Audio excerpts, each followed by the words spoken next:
इस तस्वीर में आपको दो इंसान नजर आ रहे हैं। एक तरफ विष्णु तिवारी, एक तरफ गुरमीत राम रही।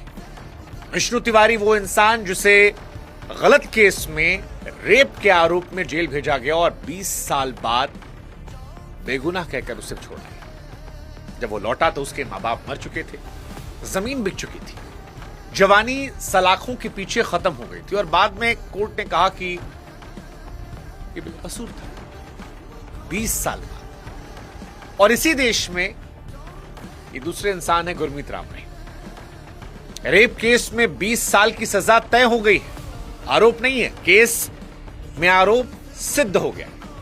पत्रकार की हत्या के मामले में उम्र कैद की सजा हुई, लेकिन साल 2017 से अब तक 16वीं बार पैरोल पर है।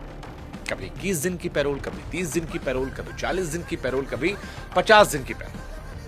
कभी चुनाव आते हैं तो इसलिए पैरोल, कभी सत्संग होता है इसलिए पैरोल, कभी खेती के नाम पे पैरोल। ऐसा लगता है कि जेल प्रशासन इवेंट मैनेजमेंट कंपनी है, या ये जनाब जो है ये कभी कभी जेल में आ जाते हैं, क्योंकि 400 से अधिक दिन तो बाहर रह चुके हैं और जेल से जब बाहर आते हैं तो गाड़ियों का काफिला खड़ा होता है, इनके म्यूजिक वीडियोस निकलते हैं, इनका ऑनलाइन दरबार सजता है। रेप जैसे संगीन आरोपों के बावजूद इनके भक्त हैं जो इनकी इबादत करते हैं, पूजा करते हैं, जश्न मनाते हैं। कौन है वो लोग मुझे नहीं पता, लेकिन हैं। और दूसरी तरफ ये विष्णु तिवारी है।